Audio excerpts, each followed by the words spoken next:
பாஜக தேசிய பொதுக்குழு உறுப்பினர் சரத்குமார் நம்மோடு இருக்கார், அவர்கிட்ட கேட்கலாம்.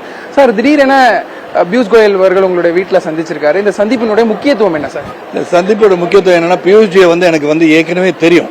நான் அதை முதலே சொல்லியிருக்கேன். அவரு அந்த பொறுப்பாளர் வந்த பேர் ரொம்ப மகிழ்ச்சியா இருந்தது. ஏன்னா நான் பெருந்தல் மணிமண்டம் கட்டுறதுக்காக ஸ்டாப் ஸ்டேஷன் கேட்க போயிருந்தேன். ஸ்டாப் ஸ்டேஷன் அங்கே வண்டி நிறுத்திட்டு போனா அந்த மணிமண்டத்துக்குள்ள எல்லாம் வரலான்னு சொல்லி ஒரு ஏற்பாடு பண்றதுக்காக நான் பேசியிருந்தேன். அப்பலேருந்து எனக்கு தெரியும். ஏன்னா நான் வாஜ்பாய் அவர்கள் பிரதம மந்திரியா இருக்கும்போது நான் பார்லிமெண்ட்ல இருந்தேன். ஸோ பியூஷ் தெரிஞ்ச ஒருவராக இருந்தால் அந்த நட்பு தொடர்ந்து கொண்டே இருந்தது. இந்த தேர்தலில் வந்தோடனே ஒரு பொறுப்பாளரை வந்தோடனே அந்த எப்படி செயல்படணும், அப்பப்போ என்னுடைய மேனிஃபெஸ்டோக்கு என்ன ஐடியாஸ் கேட்கும்போது கொடுத்துருக்கேன். அந்த மாதிரி அவங்க கேட்கும் போதெல்லாம் ஏதாச்சும் ஐடியாஸ் கேட்கும்போது என்னுடைய தரப்பு நான் கொடுத்துருக்கேன். இன்னைக்கு அவங்க இன்னைக்கு நாமினேஷன் இன்னைக்கு லாஸ்ட் டே தாக்கல் பண்ணோன்னே நான் அந்த லஞ்சுக்கு உங்கள்கிட்ட பேசிட்டு போறேன். நாங்கள் வந்தோம்.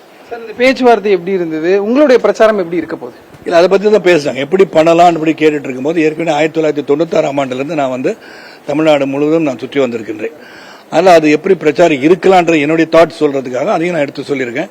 அது எப்படிமா போனால் நம்ம எஃபெக்டிவா இருக்கும், அது ரோட் ஷோவா இருந்தால் நல்லா இருக்கும், பெட்டரா இருக்கும் அப்படின்றத நான் சொல்லியிருக்கேன். தேர்தல் அரசியல் சரத்குமாருக்கு புதிதல்ல. ஆனா இந்த தேர்தலில் நீங்களோ உங்களுடைய ஆதரவாளர்களோ யாரும் களத்துல நேரடியா இறங்கல.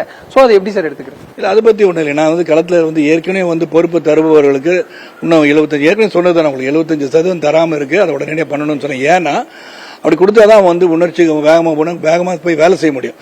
பொறுப்புல இல்லாட்டி அவங்க எந்த பொறுப்புல இருக்கு தம்பின்னு கேட்டக்கூடாதுல்ல.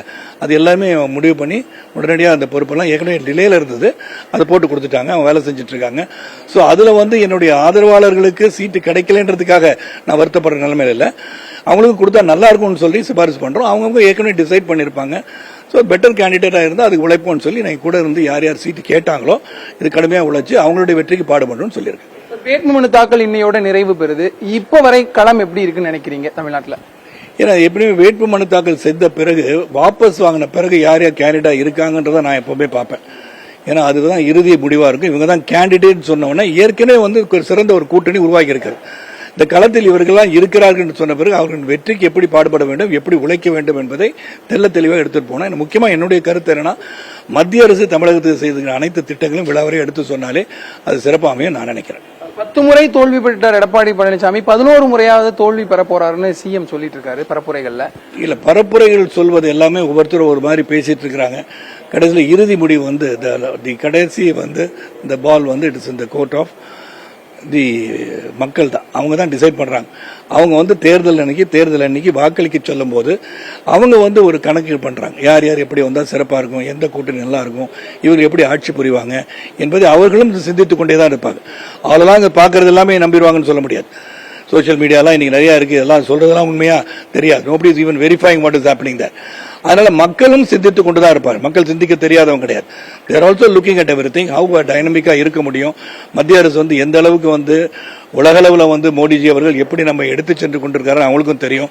சோ எப்படி ஒரு கவர்மெண்ட் வரணும்னு அவங்களுக்கு தெரியும்ன்றது எனக்கு தெரியும். பாஜக வேட்பாளர் பட்டியலை எப்படி பாக்குறீங்க? அண்ணாமலை போட்டியிடுவார்னு பெரிதும் எதிர்பார்த்த நிலையில் அவர் போட்டியிடல. அதை பத்தி என்ன சொன்னீங்க? இல்ல, அண்ணாமலைஜியும் போட்டியிடல, நானும் போட்டியிடல. நாங்களாம் முதல்ல போட்டியிடலன்னு சொல்லிட்டோமே. Will work for the victory of the party and the alliance சொல்லியாச்சு. அதனால போட்டியிடலன்னு சொன்ன பிறகு இது சீட்டு கொடுக்கலன்னு சில செய்திகள் நான் பார்த்தேன். அப்படிலாம் ஒன்றும் நடக்கலையே. அந்த மாதிரி ஒன்றும் நடக்கல. நிற்கணும், இங்கே வேணாலும் போய் நிற்கலாம். அதை பற்றி ஒன்று, நான் தென்காசியில் நின்று இருக்கலாம், நான் ஆலங்குளத்தில் நின்று இருக்கலாம், நான் ராதாபுரத்தில் நின்று இருக்கலாம், நான் நாகரில் நின்று இருக்கலாம், நான் நெல்லையில் நின்று இருக்கலாம், கன்னியாகுமரி மாவட்டத்தில் நின்று இருக்கலாம். அதை பற்றி இல்லை. நம்ம இந்த தேர்தலில் நிற்கலான்னு முடிவு எடுத்தது எல்லா பக்கமும் 15 நாள் தான் இருக்கு. இப்பெல்லாம் முந்திலாம் நீங்க 40 நாள் தொடர்ந்து பிரச்சாரம் பண்ணலாம், த்ரூ 24 hours பிரச்சாரம் பண்ணலாம். அப்படியே இல்லையே. நீங்க இன்னைக்கெல்லாம் கூட காலையிலேருந்து பிரச்சாரம் செய்வதற்கு பதிலாக மத்தியானம் 4 மணிக்கு தானே பிரச்சாரத்துக்கு போறாங்க, களத்துக்கே போறாங்க. வெயில் அதிகமா இருக்குன்னு காலையில் போறதில்ல, மக்களும் வெளியே வரதில்லை. ஸோ அப்படி இருக்கும்போது இப்போ பிரச்சாரம் இருக்க நேரமே குறைவு. அந்த நேரம் குறைவு 234 தொகுதிக்கும் என்னால் நிச்சயமாக செல்ல முடியாது.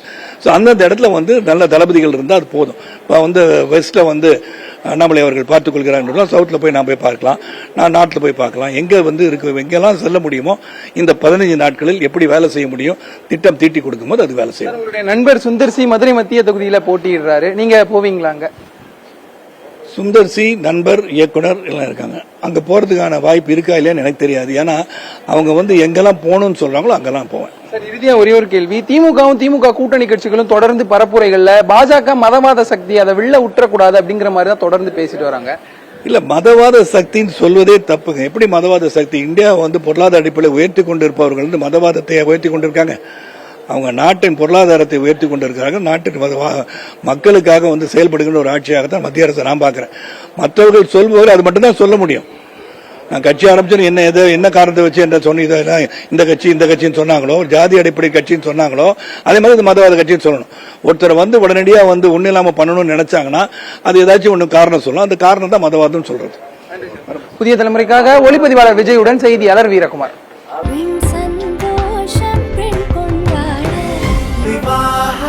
மணப்பெண்ணின் பிரத்யேகமான திருமணம் விவாஹா தி சென்னை சில்க்ஸ்.